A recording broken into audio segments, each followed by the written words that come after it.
Hello students, welcome to अधिगम। आज हम स्टार्ट करेंगे लेक्चर 2 ऑफ दिस सीरीज, जिसमें हम ह्यूमन बॉडी की स्टडी करेंगे, जिसमें हम ह्यूमन डाइजेस्टिव सिस्टम को डिटेल में कवर करेंगे। Let's start the lecture. Next series of our video is human body. In human body will study the organ system. Okay, specifically we have seen that हमारी बॉडी में सबसे छोटी unit क्या होती है? सेल, जिसको हमने प्रीवियस लेक्चर में कवर किया था। सेल की पूरी स्ट्रक्चर और फंक्शनिंग प्रीवियस लेक्चर में कवर्ड है। यू कैन रेफर दैट, आप प्लीज जाइए और उसे देखिए।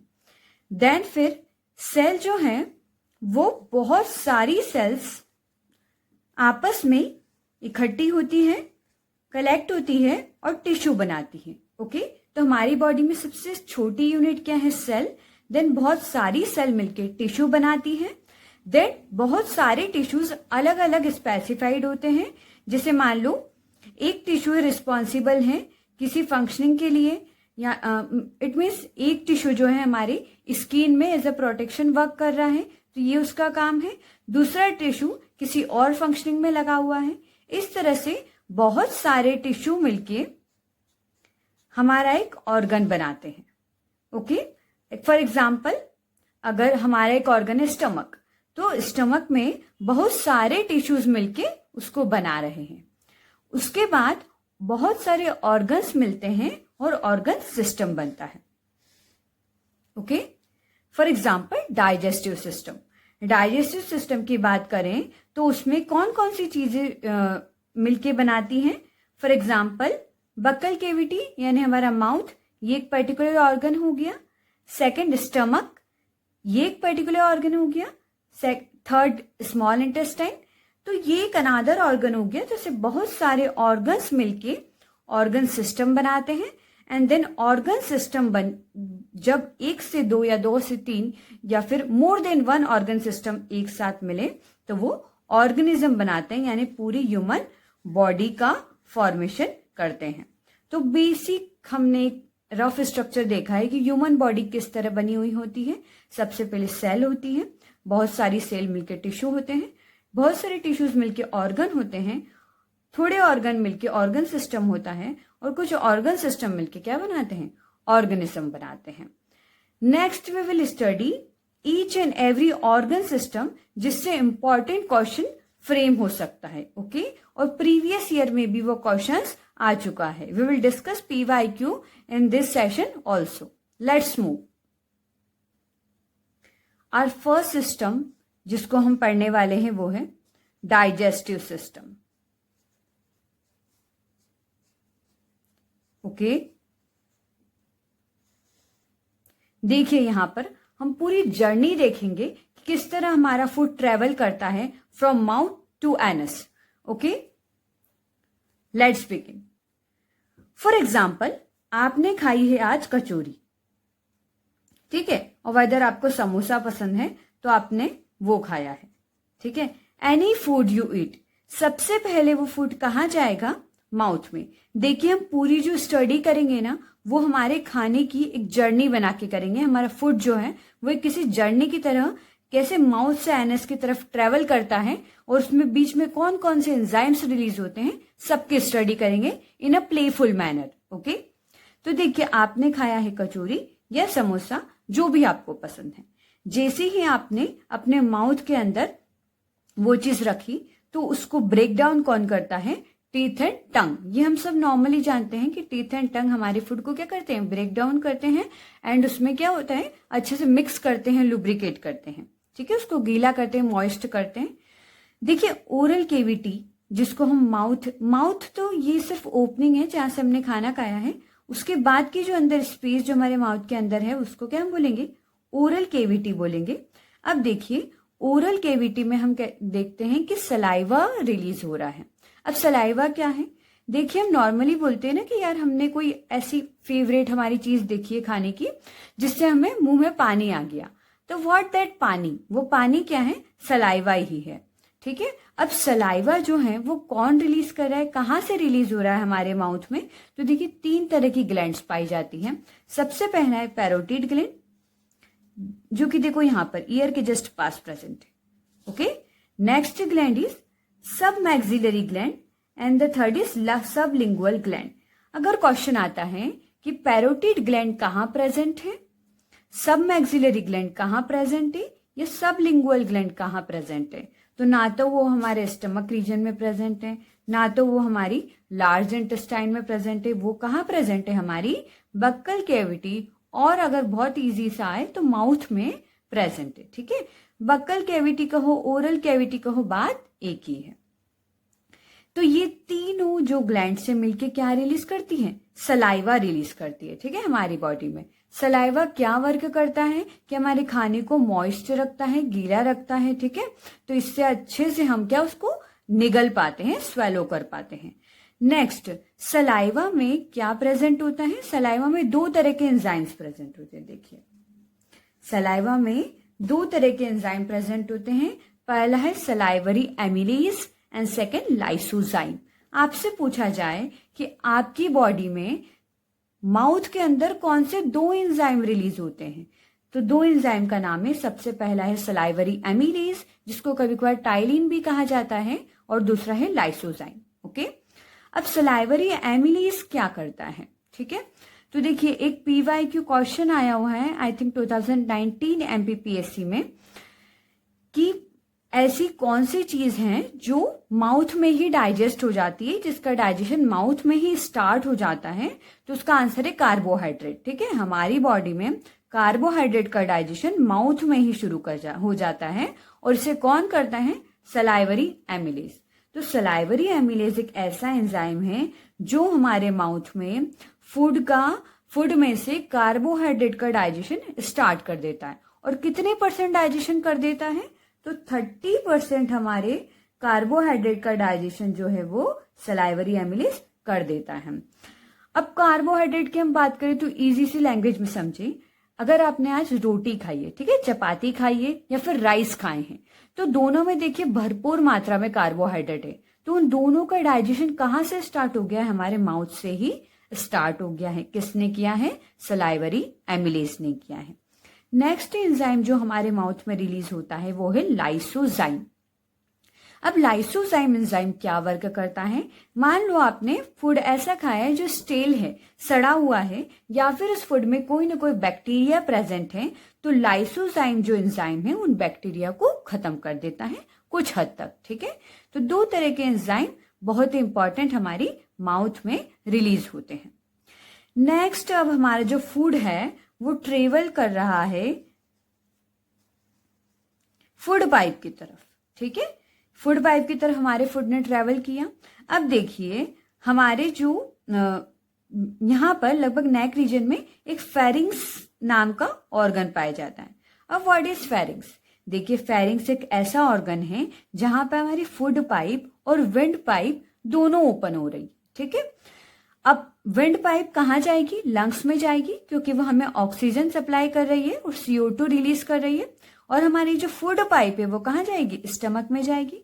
तो बॉडी का ऐसा ऑर्गन जहां पर फूड पाइप और विंड पाइप दोनों मिलती है, उसे हम क्या बोलते हैं? फेरिंग्स कहते हैं। ओके, फेरिंग्स के अब यहां पर जो है दोनों जो पाइप से वो अलग अलग हो जाएंगी, क्योंकि दोनों का रास्ता अलग है, एक को स्टमक में जाना है, एक को लंग्स में जाना है। तो ठीक है, इस रीजन में ये दोनों अलग हो गई ये पाइप्स। देखिए जो रेड कलर से पीछे दिख रही है वेंट पाइप है, जो कि लंग्स में है, लंग्स में जा रही है। एंड देन ये जो हमारी जो ब्लैक कलर की लाइनिंग वाली दिख रही है हमारी क्या? फूड पाइप है।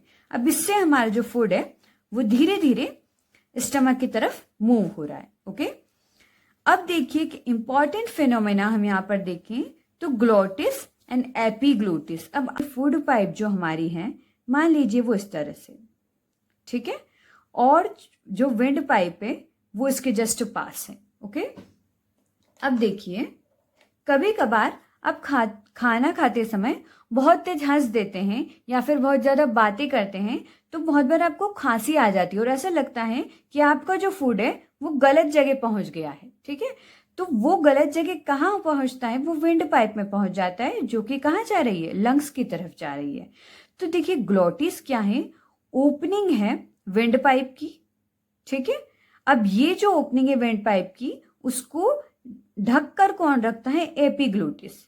ये एक तरह का एपिग्लोटिस, एक तरह का हम इसको कैसे, लीड है, एक ढक्कन टाइप है जो कि विंड पाइप को कवर करके रखता है। जब आप खाना खाते हैं तो खाना इजीली फूड पाइप में चले जाएगा, इस विंड पाइप पे नहीं आएगा। लेकिन मान लीजिए आप बहुत ज्यादा हंस रहे हैं या फिर आप बहुत बातें कर रहे हैं, तो ये एपिग्लोटिस अपना काम नहीं कर पाता है, और ये जो एपिग्लोटिस है वो खुला रहता है। तो इससे आपका फूड क्या है, विंड पाइप के अंदर चले जाते हैं और आपको बहुत तेज खांसी आती है, क्योंकि अब जो फूड है वो विंड पाइप से निकल के फूड पाइप में जाना चाहता है, क्योंकि यही उसकी वे है। ओके, तो ग्लोटिस एंड एपिग्लोटिस का फंक्शनिंग आप समझे। Let's move on. अब जो है खाना हमारा फूड पाइप में जा रहा है और स्टमक की तरफ पहुंच जाता है। अब जब हमारा जो खाना है वो स्टमक में आ चुका है, तो अब हमारे खाने के साथ स्टमक में क्या होता है, अब हम ये देखते हैं। आपने जो कचौरी या समोसा जो भी खाया था वो एक बहुत ही छोटे छोटे पार्ट्स में डिवाइड हो गया है, ठीक है। अब स्टमक में 3 तरह की चीजें रिलीज हो रही है। सबसे पहले क्या है, म्यूकस रिलीज हो रहा है।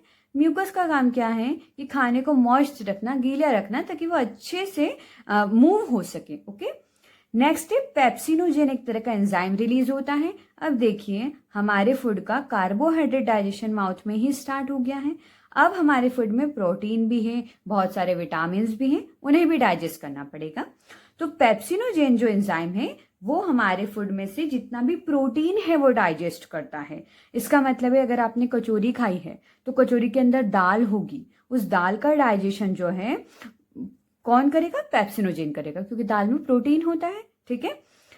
अब पेप्सिनोजेन के अलावा और क्या रिलीज हो रहा है, HCl रिलीज हो रहा है, हाइड्रोक्लोरिक एसिड। अब ये हाइड्रोक्लोरिक एसिड मामूली एसिड नहीं है, ये बहुत ही स्ट्रॉन्ग एसिड है, क्योंकि इसका पीएच क्या है, समथिंग 1.8। और अभी हमने पीएच स्केल अगर हम पढ़ेंगे तो पीएच स्केल में देखेंगे कि 1.8 is a very high pH for a acid. 7 neutral pH होता है जो कि वाटर का होता है, बट 1.8 जो है हाइड्रोक्लोरिक एसिड, इस पीएच का रिलीज हो रहा है स्टमक में। अब देखिए तीनों के फंक्शन क्या है। देखिए ये जो है म्यूकस, ये क्या करता है कि HCl, देखिए बहुत ही स्ट्रॉन्ग एसिड रिलीज हो रहा है, तो हो सकता है कि HCl से हमारी जो स्टमक की लाइन है वही जल जाए, क्योंकि इतना तेज, इतना स्ट्रॉन्ग एसिड है कि अगर ये हमारे हाथ में गिरेगा तो हमारा हाथ जल सकता है, ठीक है। तो म्यूकस जो है ये प्रोटेक्ट करता है स्टमक की लाइनिंग को कि HCl जो है वो उसको कोई नुकसान नहीं पहुंचाए। अब HCl रिलीज ही क्यों हो रहा है, इतना स्ट्रॉन्ग एसिड हमारी बॉडी में रिलीज होने की नीड क्या है। तो देखिए अगर हमने हमारे खाने में कुछ ऐसी चीज खा ली जिसमें कुछ बैक्टीरिया प्रेजेंट है, या मतलब ऐसी चीज जो हमें हार्मफुल है, हमें ज्यादा बेनिफिशियल नहीं है, तो उसको HCl क्या कर देता है, खत्म कर देता है। बैक्टीरिया है तो उसको किल कर देगा, ठीक है। उसके बाद पेप्सिनोजेन एंजाइम की एक्टिवेशन के लिए भी HCl काम आता है। देखिए पेप्सिनो एंजाइम को एक्टिव होके पेप्सिन बनना होता है, उसके बाद वो प्रोटीन का डाइजेशन करता है, तो उसके लिए भी HCl यूजफुल है। आपसे पूछा जाए कि हमारी बॉडी में HCl कहाँ रिलीज होता है, तो आंसर इज स्टमक। पेप्सिनोजेन नाम का एंजाइम कहाँ रिलीज होता है, तो वो कहाँ रिलीज होता है, स्टमक, ठीक है। अब जो छोटे बच्चे होते हैं वो अधिकतर मिल्क लेते हैं, और मिल्क का डाइजेशन उनकी बॉडी में बहुत इंपॉर्टेंट रोल प्ले करता है। तो उनकी बॉडी में एंजाइम कौन सा रिलीज होता है, rennin. Rennin is responsible for milk digestion. अब देखिए हमारा फूड स्टमक में आ चुका है, उसके बाद वहां पर उसने इन तीनों एंजाइम को देखा और उनके साथ मिक्स हुआ। उसके बाद जो हमारा फूड है अब वो स्मॉल इंटेस्टाइन की तरफ जा रहा है, ठीक है। स्मॉल इंटेस्टाइन की तरफ जा रहा है और ये पीछे साइड से स्मॉल इंटेस्टाइन में पहुंचेगा, ठीक है। अब हमारा फूड यहां पर पहुंच चुका है। अब हमारे फूड में 3 तरह की चीजें मिक्स होगी, ठीक है। सबसे पहली चीज हमारे फूड में जो मिक्स हो रही है वह है पैनक्रियाटिक जूस। अब देखिए ये पैनक्रियाज है, ओके। अब ये जो पैनक्रियाज है ये क्या फंक्शनिंग करता है, तो देखिए पैनक्रियाटिक जूस ये बहुत तरह के जूस रिलीज करता है। अब इस जूस के अंदर क्या क्या चीजें प्रेजेंट होती है, जैसे ट्रिप्सिनोजेन, ठीक है, कीमोट्रिप्सिनोजेन, अमाइलेजेस, लाइपेसेस, न्यूक्लियसेस, इस तरह के बहुत सारे एंजाइम्स प्रेजेंट होते हैं, ठीक है।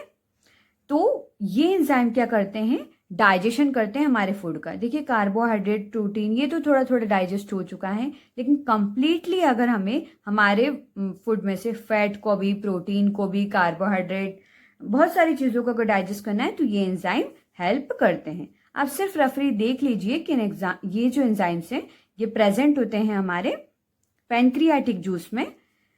इतनी ज़्यादा मेमोराइज करने की नीड नहीं है, ठीक है। Trypsinogen, chymotrypsinogen, amylases, lipases and nucleases. Move forward. अब स्मॉल इंटेस्टाइन में और क्या क्या चीजें रिलीज हो रही है, देखिए पैनक्रियास प्रेजेंट यहाँ पर है, लेकिन एक छोटी सी पाइप के थ्रू इसके जो एंजाइम है वो स्मॉल इंटेस्टाइन के अंदर आ जाते हैं, क्योंकि हमारा फूड यहाँ है, तो ठीक है, तो ये एंजाइम्स भी यहीं पर आके मिक्स हो जाएंगे। नेक्स्ट, पहली पैनक्रियाटिक जूस मिक्स हुआ हमारे स्मॉल इंटेस्टाइन में। नेक्स्ट चीज हमारे स्मॉल इंटेस्टाइन में क्या मिक्स हो रही है फूड के साथ, बाइल जूस। अब बाइल जूस क्या चीज है, देखिए लीवर जो हमारी बॉडी में यहां पर प्रेजेंट है ना। अब लीवर में कुछ सेल्स हैं वो बाइल जूस बनाती हैं, ठीक है। अब बाइल जूस के अंदर क्या क्या चीजें होती हैं, बाइल सॉल्ट्स होते हैं, कोलेस्ट्रॉल होते हैं, फॉस्फोलिपिड्स होते हैं।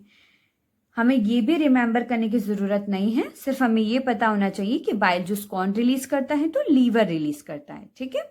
लीवर जब बाइल जूस रिलीज करेगा तो वो गॉल ब्लेडर के पास भेज देगा। देखिए गॉल ब्लेडर एक तरह का पाउच टाइप ऑर्गन होता है जो कि बाइल जूस को स्टोर करने का काम करता है सिर्फ, ठीक है। बाइल जूस बनाया किसने है, लीवर ने बनाया है, और वो गॉल ब्लेडर के अंदर आ गया है। अब गॉल ब्लेडर से बाइल जूस जो है वो स्मॉल इंटेस्टाइन में आ जाएगा, ठीक है। तो वो भी हमारे फूड के साथ मिक्स हो जाएगा, मतलब ये सारी चीजें हमारे फूड के साथ मिक्स हो चुकी हैं। नेक्स्ट, तीसरी चीज स्मॉल इंटेस्टाइन में हमारे फूड के साथ मिक्स होगी वो है स्मॉल इंटेस्टाइनल जूस, ठीक है। यहां स्मॉल इंटेस्टाइन भी कुछ तरह के एंजाइम्स को रिलीज करेगी, इसका नाम है डाइसेकेराइडेजेस, डाइपेप्टाइडेजेस, लाइपेजेस, न्यूक्लियोसाइडेजेस, ठीक है। अब एक स्मॉल शॉर्ट ट्रिक बताती हूँ कि आपसे पूछा जाए अगर कोई एंजाइम कि ये कहाँ प्रेजेंट है, तो देखिए बहुत सारे एंजाइम हमारे स्मॉल इंटेस्टाइन में ही आ रहे हैं, तो अंडरस्टूड प्रोबेबिलिटी बन जाती है कि इसका आंसर स्मॉल इंटेस्टाइन है। उसके बाद एसीएस, एसीएस, एसीएस, एसीएस, देखिए तीन ये वर्ड्स जो है ना बहुत ज्यादा रिपीटेड हो रहे हैं हर चीज में। जहां पर भी एस लास्ट में बायो में लगा हो ना, वहां पर समझ जाना कि कोई ब्रेक करने का काम कर रहे हैं, ठीक है। तो ये जितने भी एंजाइम है किस लिए, हमारे फूड को ब्रेक करने के लिए, डाइजेस्ट करने के लिए। तो वो तरह के एंजाइम कहाँ प्रेजेंट होते हैं, स्मॉल इंटेस्टाइन में प्रेजेंट होंगे, क्योंकि हमारे फूड का मेन डाइजेशन कहाँ होता है, स्मॉल इंटेस्टाइन में होता है। ना तो स्टमक में होता है, ना किसी और ऑर्गन में, स्मॉल इंटेस्टाइन में होता है, ओके। अब हमारा खाना जो है वो डाइजेशन की लास्ट स्टेज में है। स्मॉल इंटेस्टाइन में हमारा खाना पूरी तरीके से डाइजेस्ट हो गया है, ठीक है। और ये इस तरह से मूव करके और फिर कहाँ आता है, लार्ज इंटेस्टाइन में। अब लार्ज इंटेस्टाइन में जो हमारा खाना आया है वो ऐसा खाना है जो कि अनडाइजेस्टेड है। जितना खाना डाइजेस्ट होना था वो स्मॉल इंटेस्टाइन में हो चुका है, अब यहाँ पर अनडाइजेस्टेड फूड है, ठीक है। अनडाइजेस्टेड फूड जो है वो अब ट्रेवल करेगा लार्ज इंटेस्टाइन में। अब यहाँ पर फूड के साथ क्या होगा कि इसके अंदर जितना भी एक्स्ट्रा वाटर है वो सब लार्ज इंटेस्टाइन एब्जॉर्ब कर लेगी। मान लो आपने कोई दवाई ली थी, पैरासीटामोल आपने ली, आपको बहुत बुखार आ रहा है, तो फिर हो सकता है अगर वो दवाई एब्जॉर्ब यहाँ नहीं हुई हो तो वो लार्ज इंटेस्टाइन में एब्जॉर्ब हो सकती है, ठीक है। तो अनडाइजेस्टेड फूड जो है वो लार्ज इंटेस्टाइन में ट्रेवल करेगा और फिर कहाँ पहुंच जाएगा, हमारे एनस में, और फिर यहां से रिलीज हो जाएगा outside the body, okay, in the form of faeces. तो हमने पूरी जर्नी देखी है कि किस तरह से हमारा फूड माउथ से लेके एनस तक जाता है और उसमें कौन कौन से एंजाइम्स रिलीज होते हैं जो कि हमारी बॉडी में डाइजेशन के लिए यूजफुल हैं, okay. Please share, like and subscribe our efforts. आपको जो भी क्वेरी है या फिर जिस भी टॉपिक पे आप वीडियो देखना चाहते हैं, please comment on the comment section. Thank you.